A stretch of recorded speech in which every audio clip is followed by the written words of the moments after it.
Bukod sa Binondo, may mga nagpunta rin sa Quirino Grandstand para sa Chinese New Year Countdown. Tampok sa libreng programa ang kulturang Chino. At live mula sa Maynila, may report si Athena Imperial. Athena? Jessica, kulang 2 oras na nga lang ay Chinese New Year na at ang pagpatak ng alas 12 ng hating gabi, yan ang hinihintay dito sa Quirino Grandstand. Mapa Pinoy Chinese o Filipino Chinese, masayang inaantabayanan ng countdown para sa pagpasok ng Year of the Earth Pig dito sa Quirino Grandstand. Makulay at magarbo ang performances na kinatatampukan ng Chinese culture at tradition. Nagpamigay din ng tikoy sa mga sumasali sa mga contest. That is the purpose why we are presenting it here, to introduce the Chinese culture to the Filipino people publicly. Libre ang panunood sa programa kaya naman marami ang nakikisaya.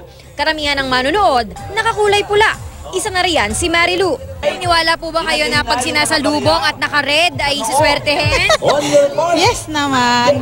Okay, naniniwala ako. Ilang mga kapatid din nating Muslimang nakisaya. Sabi ng ilang feng shui practitioners, posible ang karangyang sinisimbolo ng baboy ngayong Chinese New Year. Pero dapat daw, sabayan ito ng pagiging mapagbigay.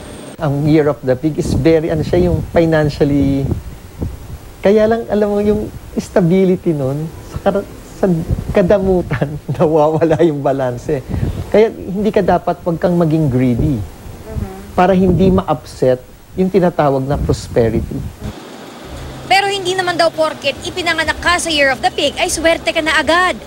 Yung pig nga, average year din sila, kaya lang nga, pinag-iingat sila. Mas maganda kung chubby ka. The more rounded si pig, the more ang swerte mo.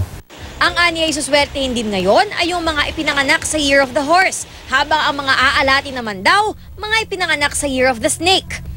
Ang snake, bakit siya nangungulelat? Dahil siya yung tinatawag na conflict animal with the pig. Mas maganda, we eat less pork to give respect to the Year of the Pig.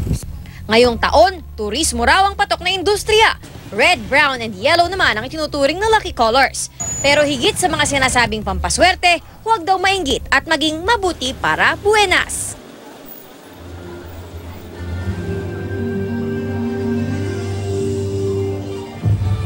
Samantala, Jessica, tulad nga sa Binondo ay mahigpit din ang seguridad dito sa Quirino Grandstand. Jessica?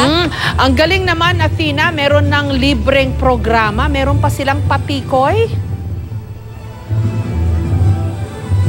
Yes, Jessica, may mga contests para din sa mga manonood, maging yung mga purong Pinoy ay nakilahok nga dito sa mga pa-contest at kaya naman tuwang-tuwa sila sa mga libreng tikoy na ipinamimigay nga dito, Jessica. Sino ba ang sponsor dyan para alam nila na next year, pag dyan sa Quirino, hindi lang programa, may patikoy pa? Ang mga nag-sponsor dito sa event na ito ay syempre ang LGU ng Manila, ang administrasyon ng Luneta at ang Phil-Chinese Chamber of Commerce. Jessica? Anong oras matatapos kaya yan, Athena, para dun sa mga gustong humabol? Kasi 12 o'clock, no, yung salubong ng Chinese New Year. May programa pa kaya nun? Yes, Jessica, pinaka-aabangan nga dito yung countdown, pero inaasahan na pagkatapos nga ng alas 12 ng hating gabi at yung fireworks display ay magkakaroon pa ng patuloy na programa dito sa Quirino Grandstand. At tapok nga dyan ang Chinese culture and tradition. Jessica? Okay, napansin ko lang talagang yung mga performers, no, puro mga Chino at wala yung usual na mga kantahan natin. Nakikita ko yung Jessica, mga instruments na mga musical instruments din ng mga Chino yung pinatutugtog. Tama ka dyan, Jessica, pati nga yung mga kanta, pati yung mga sayaw, purong Chinese.